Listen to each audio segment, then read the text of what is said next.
Ministro de nuestra clase de hoy y con mucha alegría por estas hermanas que han memorizado la palabra, entramos al paso número 3, el Padre de las Misiones Modernas. Y vamos, como siempre, lo hacemos a buscar la bendición del Señor. Padre, gracias por esta noche, gracias por la disposición de los hermanos a cambiar el día, pero nos encontramos, Señor, frente a este tema de las misiones, donde los testimonios de hombres y mujeres que dieron sus vidas para extender el reino de Dios en lugares lejanos nos conmueve y nos desafía. Háblanos, Señor, al corazón en esta noche. Lo pedimos agradecidos a ti en el nombre del Señor Jesucristo. Amén. Y amén. Muy bien, pues entonces vamos a compartir ahora la pantalla. Voy a quitar aquí alguna cosita que tengo y vamos con la pantalla. Ahí la tenéis. Creciendo en la gracia, nuestra clase de viernes, hoy en día jueves. El cambio es porque mañana hay una actuación del coro gospel en Vigo y me gusta estar presente en estas cosas para apoyar a la gente de nuestra iglesia que participa. Hay gente de otras iglesias también, pero el director es Tony y bueno, pues mucha de nuestra gente de la iglesia está allí. Entonces, la presencia mía creo que es necesaria, es bueno. Y antes de suspender la clase dije, bueno, pues hacemos un esfuerzo, ya que me respondiste muy bien la vez pasada al pasarlo a jueves, pues os agradezco también vuestra paciencia en cuanto a los cambios. Muy bien, un pionero en la época moderna, el padre de las misiones modernas, como se le llama a Guillermo Carey. Guillermo Carey, como veis en nuestra lección, hoy tenemos largos párrafos para compartir, era un zapatero de origen humilde, nacido en 1761, ¿vale? Mucho, ya 2 siglos y pico atrás. Hoy es conocido como el padre de las misiones modernas. Creció en la iglesia tradicional de Inglaterra, pero en su juventud, por testimonio de un compañero, llegó a ser un seguidor firme de Jesucristo.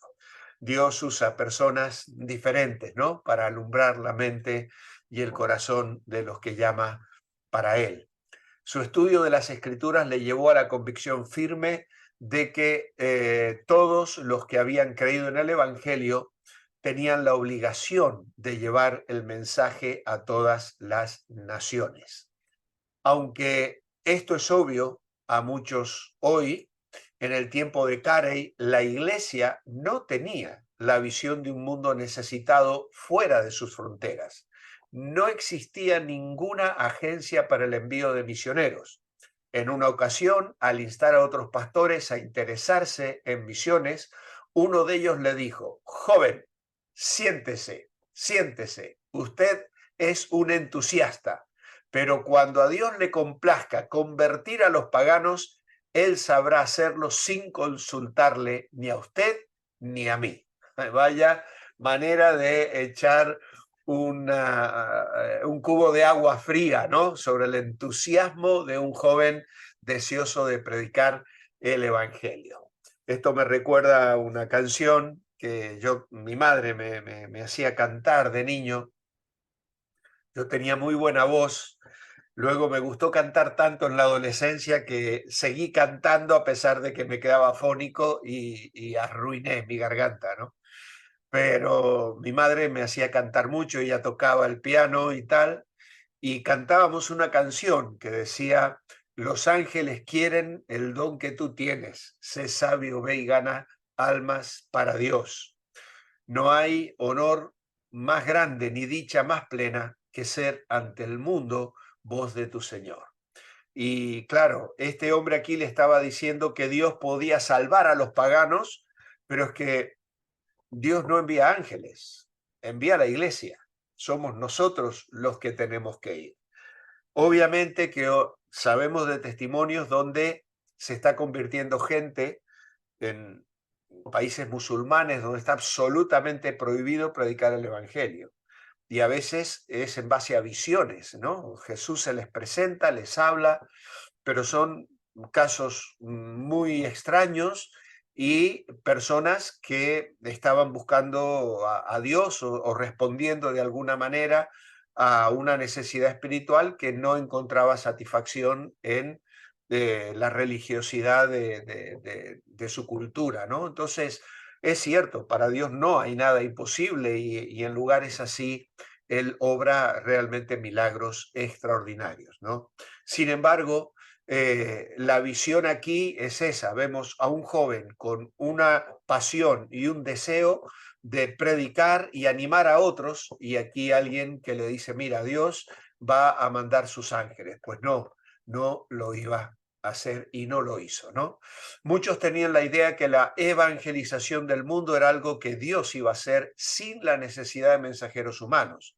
Es cierto que Dios pudiera haber usado los ángeles para la evangelización del mundo, pero basándose en la Biblia, Carey escribió, el único método deliberado de Dios es el obrar por medio de hombres consagrados, yo diría de creyentes consagrados. A veces la palabra hombres, hoy con el tema de los géneros, es una palabra inclusiva, ¿eh? Estamos hablando de personas, estamos hablando de seres humanos consagrados, ¿no? Y deseosos de responder al llamado misionero. En una ocasión, bueno, frente a esa indiferencia y oposición, no se dio por vencido. En una ocasión, expresó sus convicciones en un sermón famoso cuando dijo, esperen grandes cosas de Dios, intenten grandes cosas para Dios. Para Carey esto no era solo un lema para inspirar a otros, sino una manera atrevida a vivir en su vida diaria. A pesar de la oposición y poco apoyo, en 1792 viajó a la India. Era un viaje largo que duró 5 meses. Allí trabajaría por el resto de su vida. Nunca regresó a su país natal. Qué, qué entrega, qué disposición. Eh, a veces con mi mujer hablamos, ¿no? Por ejemplo, los abuelos de mi mujer fueron inmigrantes italianos, que fueron a Argentina y jamás regresaron ni se lo plantearon, porque no podían económicamente, porque los viajes en aquellos años eran una cosa muy selecta, ¿no es cierto? Pero esto ya viene de muy atrás, ¿no? Nosotros cuando dejamos Mendoza y vinimos a España, estuvimos 4 años trabajando arduamente en la iglesia que nos había invitado para la obra pastoral. Y fueron 4 años donde quedamos agotadísimos. Mi esposa estuvo a punto de una depresión, de un surmenage, y realmente médicos nos aconsejaron el descanso y el volver a visitar. Y fue tremendamente sanador irnos por 3 meses a Argentina a estar con nuestros padres, mi familia. Bueno, Eli ya no tenía a los padres, yo sí. Entonces, ir a nuestros hermanos, nuestra iglesia, muchos que habíamos ganado nosotros para Cristo, ¿no? Y pensar en esta gente que nunca más volvió a su país natal. ¿Eh? Qué tremendo, qué entrega, qué disposición a dar su vida y darlo todo, ¿no? En la India pasó muchas dificultades, enfermedades, pobreza, oposición por parte de las autoridades inglesas quienes gobernaban la India y la muerte de su hijo y esposa, que esto es otra cosa terrible, ¿no? Iban a vivir a lugares donde las condiciones eran muy insalubres y donde la medicina era muy limitada también. Hudson Taylor también perdió su esposa y varios de sus hijos murieron en la China. Es terrible, terrible, ¿no? Entonces, realmente eran ejemplos de convicción, de entrega y de confianza plena en la soberanía de Dios. Y aún la muerte de seres queridos no les llevó a la rebeldía, al enojo, sino a la aceptación y a renovar su ministerio, sus fuerzas en Dios para llevar adelante el ministerio. No sabemos cómo se sintió frente a estas tragedias, porque parece ser que no hay mucha información que él haya dejado por escrito, pero no se dio por vencido. Sus amigos dijeron de él, lo que Carey empieza, siempre lo termina. Pasó 7 años sin ver una persona convertida. Esto es otra cosa tremenda, ¿no? Qué ejemplo de perseverancia, porque estar allí trabajando y ver que no hay respuesta al Evangelio es algo verdaderamente duro. Incluso yo muchas veces pasé por tiempos donde me preguntaba, Señor, ¿por qué me sacaste de una ciudad y de un país y de una cultura donde la respuesta al Evangelio era mucho más amplia que en España? Porque salir de países latinoamericanos para meterte en Europa a predicar el Evangelio no pareció una decisión muy sabia estratégicamente hablando. Es decir, si mi objetivo hubiese sido levantar una iglesia de 1000 personas, no me hubiese venido a España, ¿no? Pero bueno, había un llamado, ¿no? Había un llamado y es lo que me sostuvo, la convicción de que Dios me llamó. Algún día os contaré la historia, tengo ganas de grabarla uno de estos días, a ver si en algún momento dispongo de tiempo para hacer algo especial y grabar un vídeo contando los detalles de nuestra salida de Argentina y nuestra venida a España, como también nuestro llamado a la obra misionera.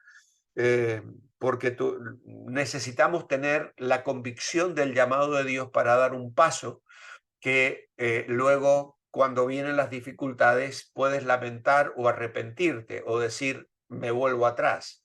Pues en este caso, nunca, jamás nos planteamos realmente el volver atrás, aunque pasamos por muchas lágrimas y por muchos momentos de desánimo, pero siempre nos sostuvo la firme convicción de que estábamos en el centro de la voluntad de Dios para nuestras vidas.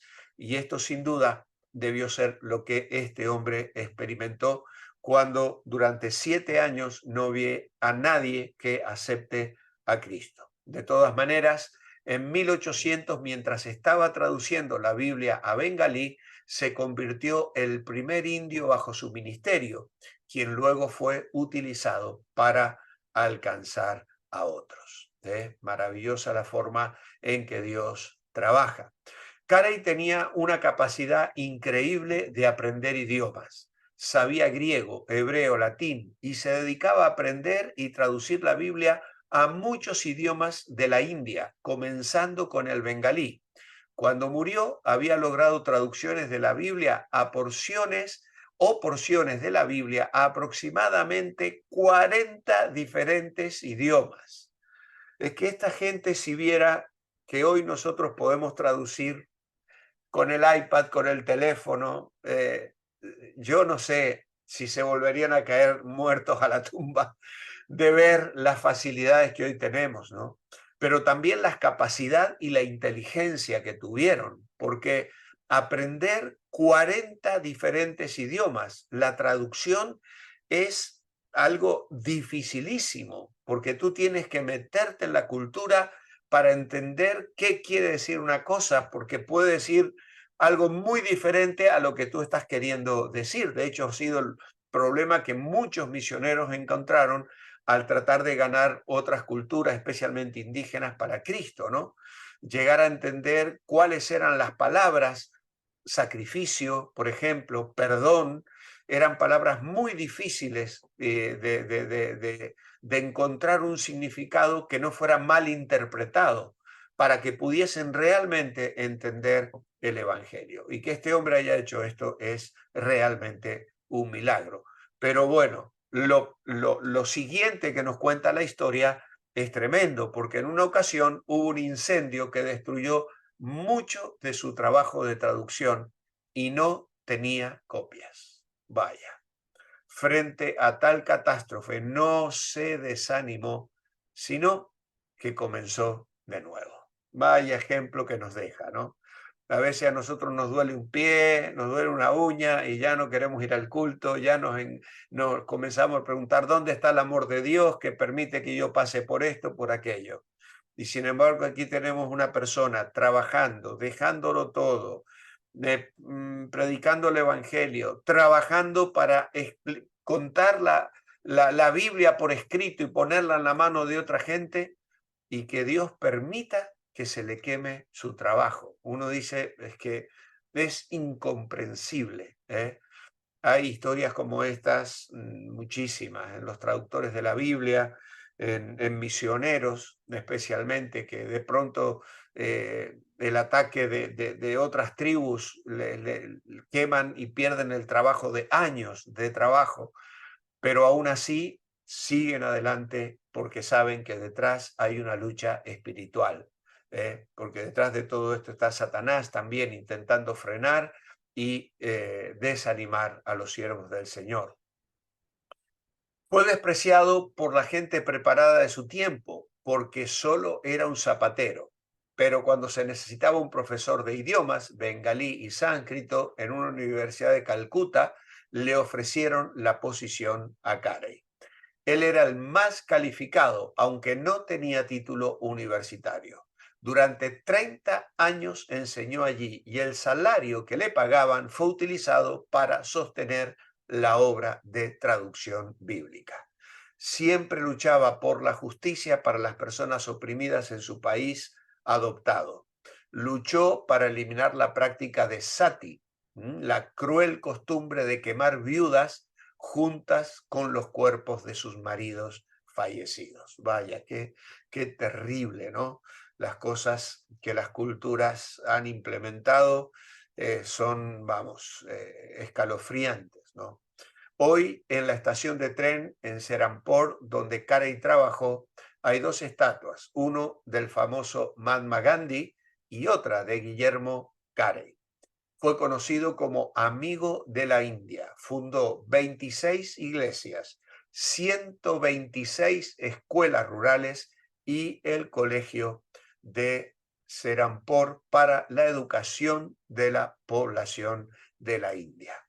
Antes de morir en 1834 dijo, no me queda solo un deseo insatisfecho. Qué tremendo, ¿no? Poder sentir que su vida ha sido útil, que ha hecho todo lo que se había propuesto y presentarse delante de Dios con las manos llenas. Años después, Mahatma Gandhi, quien no fue cristiano sino hindú, dijo, si los cristianos siguieran el ejemplo de Jesucristo y pusieran en práctica su estilo de vida, no quedarían hindúes en la India. Muy bien, pues este realmente es un ejemplo a seguir. ¿Cuál fue la actitud de algunos cuando Carey habló de la obligación a llevar el mensaje a todas las naciones? Bueno, eso es lo que hemos leído al principio. Fue menospreciado por su juventud y se consideró su pasión como el entusiasmo innecesario de un soñador. ¿Vale? Fue, fue muy dura la forma en que le respondió aquel hombre, hablándole de joven, joven, siéntese, usted es un entusiasta, pero cuando a Dios le complezca convertir los paganos, no contará con usted ni conmigo, ni le consultará. Vale, así que menospreciado por su juventud y se consideró su pasión como un entusiasmo innecesario. ¿Existen personas hoy con esa misma actitud sobre la necesidad de alcanzar al mundo? Lamentablemente sí. Ahí tenéis marcada con una X, porque siempre que hay personas con un llamado a la obra misionera, hay a veces personas que les juzgan y que les tiran para atrás. Esto me lleva a mí al Salmo 133, uno de los salmos más cortitos. Dice: mirad cuán bueno y cuán delicioso es habitar los hermanos juntos en armonía. Es como el buen óleo sobre la cabeza, el cual desciende sobre la barba, la barba de Aarón, y baja hasta el borde de sus vestiduras, como el rocío de Hermón que desciende sobre los montes de Sión, porque allí envía el Señor bendición y vida eterna. Este salmo está hablando del ungimiento del sacerdote, del sumo sacerdote. El óleo era el aceite perfumado con la que se le ungía para el ministerio, y es un símbolo del Espíritu Santo que debe descender desde la cabeza hasta el borde de las vestiduras. Y eso nos habla del liderazgo de las iglesias, de los jefes de familia, de papá, de mamá, de ancianos, de pastores, de hombres que deben influenciar en la vida de otros. Ellos deben ser los primeros en recibir la unción, y el aceite desciende y va llegando a los miembros más sencillos y más simples de las iglesias. Pero a veces hay hermanos sencillos de las iglesias que vienen con fervor, con ganas de hacer cosas, y le dicen: pastor, quiero salir a predicar, pastor, quiero servir al Señor en algo, y que reciben una respuesta que, como la de este pastor que menospreció la juventud de Carey y que le dijo: usted no tiene que soñar, usted no piense que Dios lo va a usar para ganar paganos para Cristo. Y a veces me pasa a mí, o me pasaba, cuando teníamos campamentos de jóvenes. Los jóvenes estaban 10 días con nosotros, llenos de fervor, llenos de gozo, y volvían a sus iglesias con unas ganas de hacer cosas para Dios. ¿Y qué se encontraban? Con gente que los frenaba. Bueno, ya se os va a pasar, eso es porque os dura poquito, claro, venís de un campamento muy entusiasmado, pero en 10 días se os va a pasar las ganas de servir al Señor. Y yo muchas veces me preguntaba, es como si el aceite quisiera subir desde el borde de las vestiduras hacia la cabeza, cuando en realidad debería descender desde arriba y llegar y incentivar a los más sencillos que quieren seguir y servir al Señor. ¿Qué argumentos dan hoy como excusa para no ir ni apoyar a quienes van? Bueno, aquí me interesaría escucharos. ¿Qué opináis? ¿Qué os parece? ¿Habéis sabido, habéis visto de alguien con un llamado a la obra misionera? ¿Habéis experimentado algo parecido en vuestra vida, tal vez en algún momento que quisisteis servir al Señor y de pronto hubo un rechazo, un desprecio? ¿Qué argumentos hay hoy como excusa para no apoyar a quienes van? Otra cosa, la ofrenda, ¿no? Si a veces no todos somos llamados para ir, pero podemos poner nuestro granito de arena para sostener a los que van, ¿no? Y entonces, lamentablemente, a veces muchos no van porque no hay recursos. Las agencias misioneras, las iglesias no carecen de dinero para poder apoyar a aquellos que sienten el llamado de ir. Y eso realmente es muy, muy triste. ¿Alguien quiere abrir su micro y preguntar y compartir algo?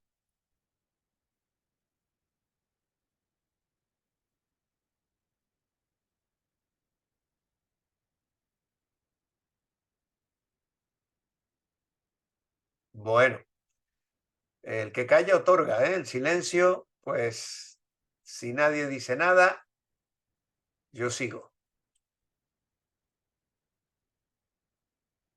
Muy bien, vale. Voy a poneros aquí en el costadito. Muy bien, pues entonces, si no hay aportes, continuamos. Carey solo era un zapatero, pero Dios lo utilizó para un trabajo que requería mucho estudio y preparación. La traducción de la Biblia, ¿cree que Dios puede usar gente como él hoy? Obviamente que sí, ¿eh? Y lo hay. Hay entidades. Aquí en España tenemos una entidad que está formando gente que estudia para traducir la Biblia, cómo tienen que ir a meterse en otras culturas y muchas veces yendo bajo cuerdas, es decir, casi clandestinamente para hacer la tarea en países donde tienen que hacer el trabajo con muchísimo cuidado porque si no les echan o les encarcelan, etcétera, ¿no? Entonces, hay, claro que sí, gente que necesitamos se prepare y que sea utilizada por Dios, porque aún quedan muchas, muchas lenguas sin ni siquiera una página de la Biblia en su propio idioma, ¿vale? ¿Cuáles características ve que ayudaron a Carey a enfrentar las dificultades que enfrentó en la India? Me estoy adelantando. Bueno, en su opinión, ¿cuáles son algunos requisitos para ser misionero? Me estoy saltando esto, ¿no? ¿Cuáles son algunos requisitos para ser misionero? Aquí también otra oportunidad para que habléis. ¿Qué os parece? ¿Qué se requiere para ser misionero? Os escucho. Yo diría disciplina, madurez espiritual, valentía. Muy bien. Amar a las personas y desear su salvación, haber Es, una relación íntima con el Señor, estar viviendo una vida cristiana fuerte, sana, vivir de tal manera que pueda recibir el Espíritu y saber cómo seguirlo, qué hacer y qué decir. ya. Amén. Ya, sí, sí, sí. Eh, Conocer la Biblia, Claro. saber la Biblia. Ya, ya, ya. Cuán Ah, importante es la formación bíblica, ¿no? La sí. capacitación. Hoy hay lugares donde uno puede ir y dedicarse a estudiar y profundizar la escritura. La iglesia es un lugar extraordinario para hacerlo, sin duda alguna. Pero claro, a veces lo que la iglesia tarda 10, 15 años en enseñar, tú puedes ir a un seminario y estudiarlo en 3 años, viviendo allí, dedicándote. Yo lo hice. No estuve 3 años, yo estuve un año. Fue un pedazo de cielo para mí vivir ese año, el año 1983. Claro, yo traía ya toda una formación de iglesia. Me crié a los pies de mi padre, que fue mi maestro, mi profesor, mi mentor, ¿no? Entonces, y de otros hombres que le acompañaban a él en el ministerio, otros pastores, otros líderes, ¿no? Que trabajaron en mi vida, ¿no? Pero realmente es muy importante la capacitación que hoy se puede adquirir de, bueno, una de las formas es esta, ¿no? Hay hoy incluso estudios online que la gente puede hacer y tener disciplina para formarse en las doctrinas de la palabra de Dios. Aunque Silvia participó, me dice que es en la cama, también dio su contributo en el mensaje. ¿Perdón? Silvia Sí. dio su contributo, respondió ella también en un mensaje. En el chat. Sí, Está Ah, en cama. está en la cama, sí. ah, no he podido leer nada de lo que ha puesto. Se ha Escucharé puesto la dos clase. veces. Estoy Dos en veces ha puesto encuesta, algo. claro, me hizo mal, escucharé la clase. Bueno, qué bueno, ¿eh? Una vez le dije al pastor que me iba a ir al parque a dar clase a los jóvenes, invitar a otros que pasen. Dijo, sí, el siguiente domingo dijo, nadie salga porque voy a dar una clase de oración. No dejó que saliéramos. Bueno. Prepararse, amar a los perdidos, desear cumplir la gran comisión. Estoy en cama, pero escuchándoles. Muy bien, qué bueno, qué bueno. Qué lindo. Muy ¿Puedo bien. decir algo? Sí, sí, Ah, para mí personalmente, como misioneros, y primero el conocimiento de la palabra de Dios, hacer la voluntad de Dios, y segundo, que en el corazón haya un ardor inmenso y un amor por las almas perdidas, ya, no mirándome a mí, sino a esa persona que está necesitada. claro. Eso era mi... Ya lo creo que sí, por supuesto, por supuesto. Cuando Gladys Aylward, no sé si la vamos a citar luego en alguna clase futura, hay un libro que se llama La pequeña gran mujer a la China, ¿no? Una mujer que fue a predicar a la China. Ella sentía en su corazón que Dios la llamaba y se fue, viajó en tren y bueno, fue una obra extraordinaria que hizo luego en un hogar, en un orfanato y tal, ¿no? Pero ella, cuando fue a presentarse a una misión pidiendo respaldo, la mujer, uno de la gente de la comisión de esa misión le dijo, ¿usted ama a los chinos? Ella les dijo, no, no amo a los chinos. Amo al Señor que ama a los chinos. Amo a Jesucristo. Y muchos años después volvió a viajar y fue otra vez a hablar con ese señor y le dijo, vengo a decirle que ahora amo a los chinos. Porque claro, ella salió por amor al Señor. Cuando llegó allá comenzó a servirles, comenzó a atenderles y obviamente justamente en el conocimiento viene el amor, ¿no? Así que sí, es un amor a las almas, Ana, y Dios te pone una carga sobre un lugar, sobre un sitio, sobre un país, no sabes ni siquiera por qué. El Señor usó personas para que él y yo oráramos por España, pero no teníamos lazos con España ni nada especial, ¿no? Sin embargo, vino una mujer y nos dijo, en España hacen falta pastores, hay iglesias que no tienen quien lidere, quien enseñe, quien trabaje con los jóvenes, hace falta gente para pastorear. Yo ya llevaba 10 años pastoreando una iglesia que habíamos fundado y durante esos 10 años habíamos estado siempre dándole vueltas a la idea de España, ¿no? Porque ese sentir nos lo puso una mujer justamente apenas sentimos el llamado misionero, que eso fue en el año 1984. Al año siguiente salimos a la obra, nos quedamos en Mendoza, 10 años trabajando allí, y luego el Señor nos trajo a esta tierra gallega, ¿no?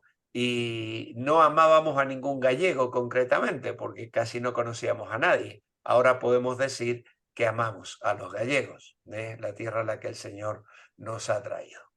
Bueno, desde Argentina se le dice gallego a los andaluces también, que encarna, ¿eh? Vale. Bueno, continuamos. Punto 6. Aquí tenemos los aportes de los participantes. Yo había apuntado algunos. Amor por las almas perdidas, amor a Dios y a su obra, y disposición a renunciar a todo.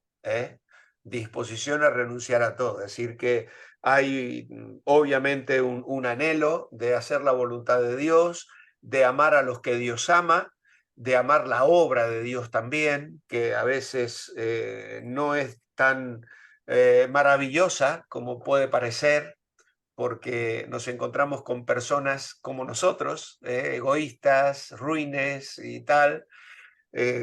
A veces te desilusionas porque trabajas en la vida de una persona por años y luego esa persona abandona la fe o esa persona deja el testimonio y toma malas decisiones y uno piensa o siente que ha perdido el tiempo, ¿no?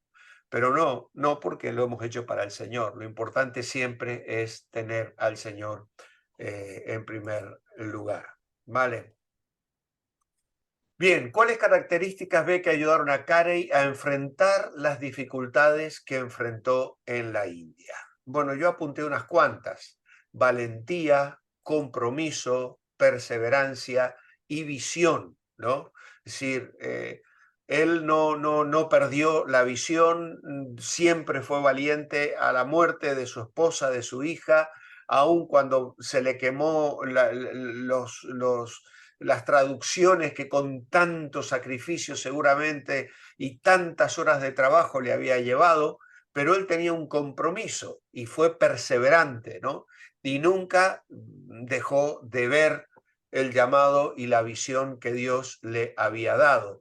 Compasión por los que sufrían, ¿ver? El trabajo que él hizo para frenar esa bárbara costumbre de quemar a las viudas juntos con sus maridos muertos. Algo terrible, ¿no? Algo terrible. ¿En qué cabeza puede caber? Sin embargo, cuántas barbaridades hay en países y en culturas que van en contra de toda lógica. Pero allí estuvo él trabajando e identificándose con el dolor de la gente. Obviamente una confianza inquebrantable en Dios, ¿vale? Si la mirada puesta en el Señor, la certeza de que Dios le tenía allí con un propósito, y fuera lo que pasara, él siguió creyendo y confiando en lo que Dios le había llamado a hacer.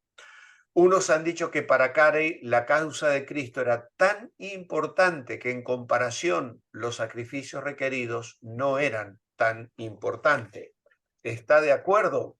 ¿Por qué? Bueno, obviamente que estamos de acuerdo con esto. ¿Y por qué? Porque a pesar de perder a su esposa e hijo, no cesó en su visión de trabajar para llevar el mensaje del Evangelio en toda forma posible. Así que no había para él sacrificio que fuera más importante que... esto me recuerda que en una ocasión había un congreso con cientos de pastores que estaban reunidos y había dos pastores ya muy ancianos, muy viejitos ya. Y un joven les quiso hacer un reportaje y los llevó a una oficina aparte y les comenzó a hacer una serie de preguntas. Y una de las preguntas que les hizo fue: ¿cuál fue el sacrificio más grande que habéis hecho por la causa de Cristo? Y los dos ancianitos se miraron entre ellos y uno de ellos respondió: joven, cuando se vive a los pies de la cruz, ninguna cosa es un sacrificio. No hay nada que sea un sacrificio. Y realmente esa es la visión, ¿no?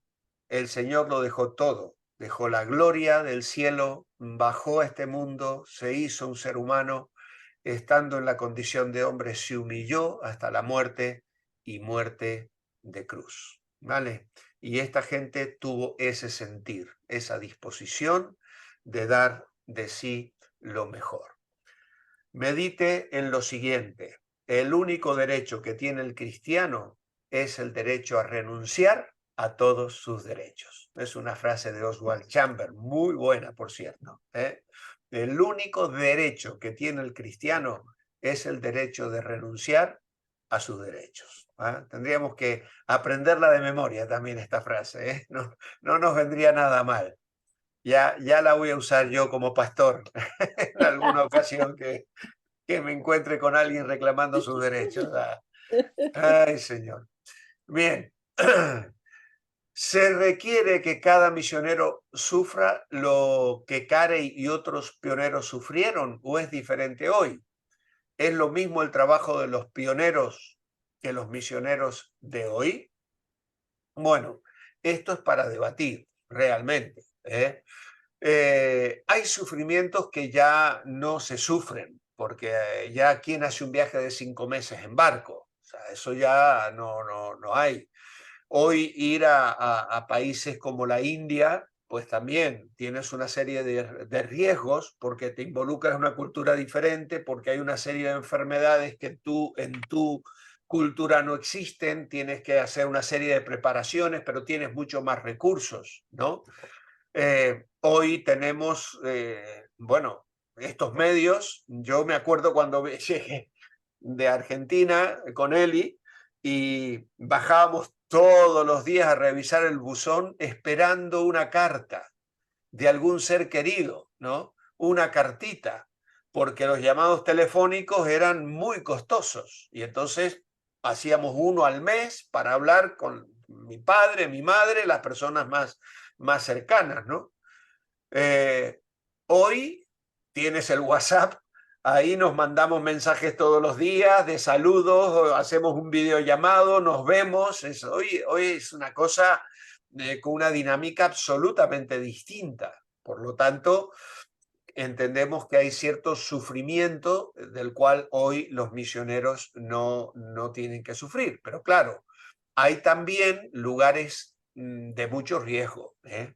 Entonces hay misioneros detrás en países comunistas, hay misioneros en países musulmanes. Yo recibo todos los meses de unos misioneros argentinos el informe que mandan y claro, ellos están bajo una asociación como empresarios y trabajan, pero siempre con el riesgo de que si descubren realmente la tarea que están haciendo, pues los puedan expulsar del país, ¿no? Entonces, claro, las situaciones han cambiado. Hay lugares donde realmente es muy difícil llevar el evangelio, llegar a las almas, y especialmente lugares como la selva tropical, ¿no? Allí en el Amazonas. Yo tengo familiares que aún hoy están viajando y entrando, ya lo hacen de otras maneras, viajan en avión, viajan en barco, saben dónde van con medicamentos, van con vacunas puestas, van con muchas cosas, pero aún se arriesgan a entrar a esos sitios y convivir con esa gente renunciando a una serie de comodidades que hoy tenemos aquí, ¿no?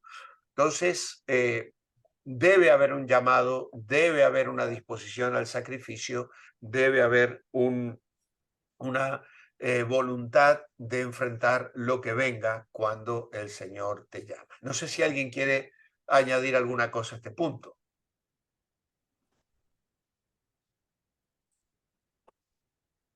Vale. Yo quiero hablar un poquito de que todavía en alguna manera hay misioneros que sufren porque el misionero que nos llevó la palabra a nosotros en Colombia, él fue de Australia hace 43 años. Él era un ingeniero agrícola en Australia y él dejó todos sus padres, familia, Ya. y se fue con su esposa y sus 3 hijos a Colombia. Y no sabía español, no sabía dónde iba a llegar. Él llegó y empezó a trabajar con carpas en los pueblos llevando el mensaje del Señor. Pasado unos años, la primera esposa de él le dio cáncer y murió. Luego, de segundo lugar, le dio cáncer a su hija, a la tercera, y murió. Él se volvió a casar con una hermana australiana, le dio cáncer y murió. Luego le dio cáncer a su hijo menor y murió. Él ya mayorcito se casó con una señora colombiana cristiana y el año pasado murió. Vaya, Y él sigue todavía con sus 88 años, sigue firme en el Señor y sigue trabajando en la obra del Señor. ya, Ese era mi... ya. Gloria a Dios, ¿no? Gente disponible, dispuesta y enfrentando situaciones de tragedia muy duras, pero con un llamado claro y una visión muy concreta. ¿Vale? Muy bien. Para la mayoría no es tan difícil, pero algunos sí van a áreas resistentes al Evangelio donde el trabajo es muy difícil. La verdad es que Dios utiliza todo tipo de personas hoy como misioneros. Hay pocos como Carey, pero Dios puede utilizar a cualquiera que dice, aquí estoy, Señor, envíame a mí. El lema de Carey era, esperen grandes cosas de Dios, intenten grandes cosas para Dios. ¿Y usted, cómo sería diferente su vida si hoy viviera con este lema? Bueno, pues la lección intenta aplicar a nuestra experiencia y en la respuesta personal que cada uno pueda dar. ¿Cuáles son algunas grandes cosas que usted espera de Dios actualmente? Pues esa también es una respuesta personal que cada uno tiene que plantearse. ¿Por qué es que algunos como Carey puedan vivir con tanta fe cuando para la mayoría parece imposible? Bueno, yo he contestado de la siguiente manera. Debemos tomar en cuenta la realidad de los dones espirituales. No todos tenemos el don de fe. Aquí yo quiero hacer un paréntesis, hermanos, porque la lectura de estas vidas, los libros como que yo les mostré la semana pasada, el libro de Hudson Taylor, pueden ser muy inspiradores, pero también pueden ser muy frustrantes, ¿no? Porque cuando tú lees esas vidas, como la de Guillermo Carey, que lo dejó todo, que no volvió nunca a su país, que se fue a trabajar y ganó miles de indios para Cristo, hizo 40 traducciones, aprendió idiomas, yo qué sé, uno se siente un gusano miserable. Digo yo, ¿qué soy yo? ¿No? ¿Qué hago yo para Cristo? Vamos, lo mío no le llega ni a la planta de los pies, ¿no? Entonces, claro, yo me acuerdo leer la biografía de Jorge Müller de Bristol. Jorge Müller de Bristol es uno de los fundadores del movimiento de asambleas de hermanos, que son las iglesias a las que pertenecemos nosotros, que fundó no sé cuántos hogares de niños huérfanos en Inglaterra. Dio alimento y cobijo a más de 10.000 niños en Inglaterra. ¿Y sabéis cómo lo hizo? Orando. Jamás le pidió un centavo a nadie. A nadie. De hecho, cuentan su biografía que en alguna ocasión llegó a sentar a los niños del orfanato a desayunar y no tenía ni leche ni pan para darles. Y los sentó en tal, ¿no? Y se puso a orar. Y mientras él estaba orando, golpean la puerta el panadero, que se les había pasado un poquito el calor en el horno y los panes estaban tostados de más y no los podía vender, pero pensaban que los niños los podían comer porque estaban calentitos y crujientes. Y allí llegaron los panes. Y un ratito después, otra vez golpean la puerta. El lechero iba pasando con el carro a pocas cuadras y se le rompió el carro, no podía seguir repartiendo la leche y venía y la traía para que los niños tuvieran leche ese día. Y historias de esas, bueno, en cantidad. Lo único que él hacía era orar. Y cuando a él le preguntaban, ¿cómo contestaba él? Yo no tengo nada especial. Lo que yo hago yo lo puede hacer cualquiera. Claro, leer eso a mí me frustraba porque yo oro, pero yo, vamos, no he visto milagros de esa naturaleza en mi vida personal, ¿no? Y yo me siento a veces frustrado hasta que, estudiando el tema de los dones espirituales, me di cuenta de que no es así. Este hombre tenía el don de fe. Y el don de fe la tienen algunas personas que tienen visión, que emprenden grandes cosas, que mueven a otros, que levantan edificios, levantan hospitales, se mueven, encuentran recursos debajo de las piedras y el Señor les provee. Y otros no tenemos ese don de fe, tenemos otras cosas para servir al Señor. Por ejemplo, no todos son evangelistas. Hay personas que le predican hasta las piedras. Te cruzas por su camino y te dan un folleto, te hablan de Jesús y ganan gente para Cristo. Todos los días alguien se convierte con ellos. Otros no tenemos ese don de evangelismo tan despierto, ¿no es cierto?, con esa capacidad. Entonces, tenemos que tener ese equilibrio, ¿eh? Tenemos que tomar en cuenta la realidad de los dones espirituales. Y por otro lado, no todos somos llamados a la obra misionera, ¿eh? Es decir, no todos son llamados. Es decir, yo he hecho un desafío a la iglesia hace 15 días, diciendo, hermanos, yo sé que incluso algunos lo estáis cumpliendo, ¿no? Orando, cada día diciendo, Señor, úsame, cuenta conmigo, Señor, quiero que me uses, ¿no? Pero bueno, esa es la...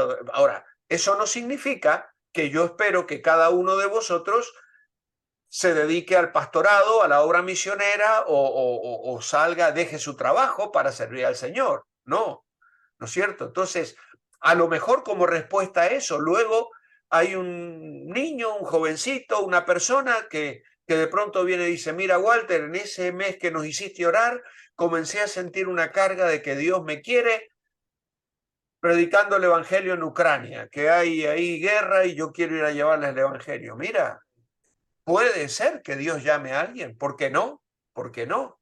Sacó a Pablo, como ya lo hemos visto, de la iglesia de Antioquía y a Bernabé, ¿no? Entonces, Dios puede levantar personas y puede llevarlas y confiamos en que lo haga, ¿eh?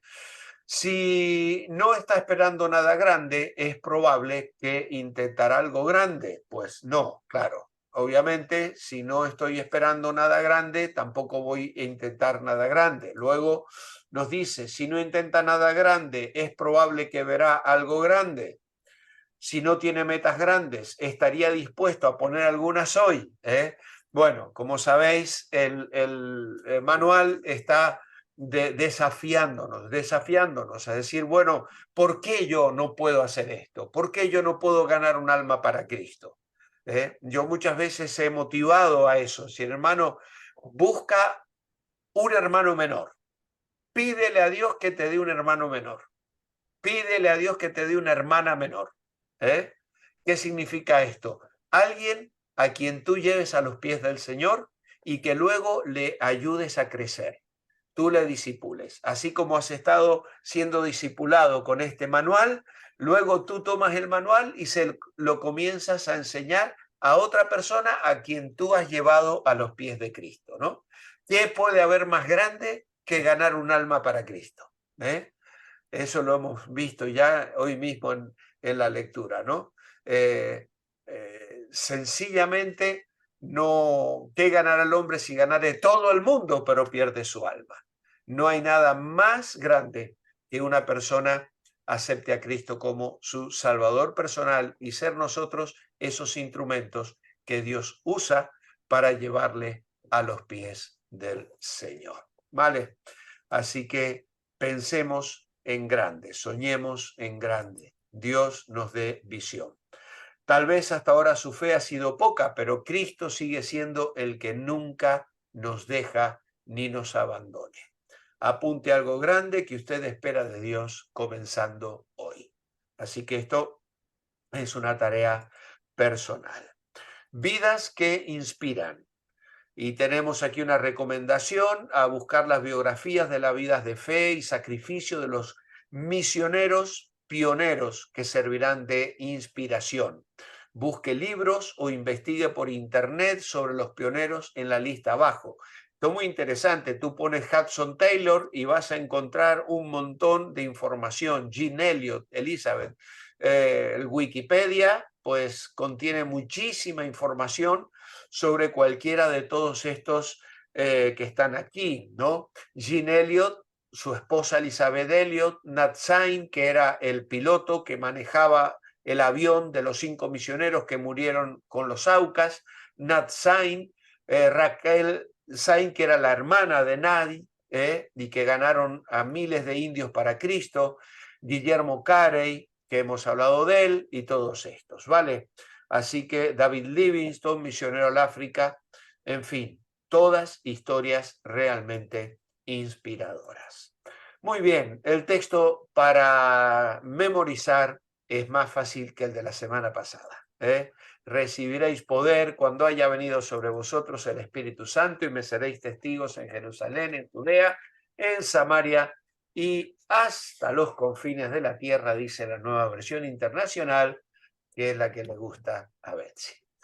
Muy bien, pues así, hermanos, estamos llegando al final de esta hermosa clase de hoy, interesante y desafiante también. Muchas gracias a todos por prestar atención y también dar sus aportes para la clase.